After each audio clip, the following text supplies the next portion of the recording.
There's also been a lot of talk about Larry Summers lately. He is repeatedly coming out talking about this danger of overheating the economy, having too much inflation, which is not a real a threat, but he's on the side of making sure that the stimulus is kept as modest as possible, that the checks are as small as possible. I mean, think about what happened last year when we gave the business community like $4 trillion total, basically, with the CARES Act. And look at what we got with quantitative easing right after the Great Recession. I mean, twice over in my adult life, we've bailed out dollar for dollar everything that the business community loses. And we're still facing an eviction crisis. People can't afford healthcare, like things that are really going to affect people's lives and arguably lead some to lose their lives if it's not responded to correctly. For that stuff, we got to pinch pennies. And he's the biggest advocate for that. It's nuts. It's nuts. He was the guy who was the biggest cheerleader for the changes to the financial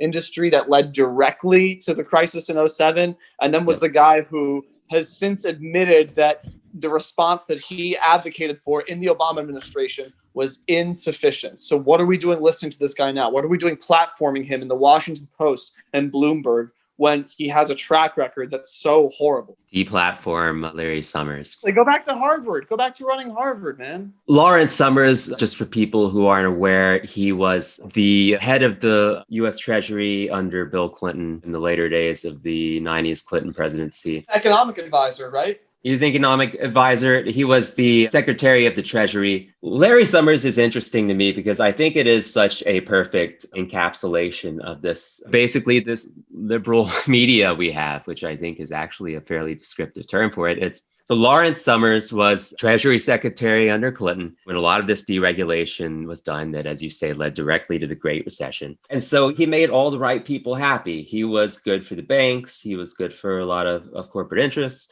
And there was talk when Obama was elected president, Obama wanted him to come on as the Treasury Secretary. Obama ended up having to go with Timothy Geithner because Lawrence Summers had made these frankly sexist comments while he was at Harvard, speculating about the lack of women in certain roles in the hard sciences and just this frankly blatantly sexist stuff about how, in his mind, women were just biologically different and just kind of couldn't hack it in the hard sciences. And that's why women are underrepresented in those fields. I mean, never mind that they were actually more than half of these roles in the former Soviet Union and the Eastern Bloc were filled by women because they deliberately made an effort to place women in these roles and to have them be more represented in these fields and to make them equal in terms of education. Anyway, these just blatantly sexist comments. And so Larry Summers was not allowed to become Treasury Secretary under Obama because of these comments he had made that caused a stir, and rightfully so. And yet here we are several years later, we are having to debate the opinions of Lawrence Summers. As you say, he's been provided this platform and he's written this editorial in the Washington Post.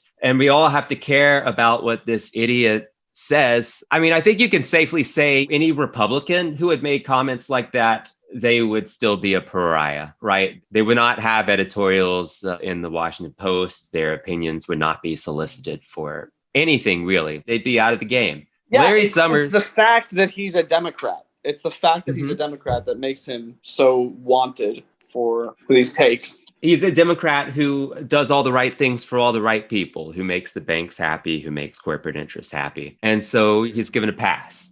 And he is still someone who gets to opine about the economy.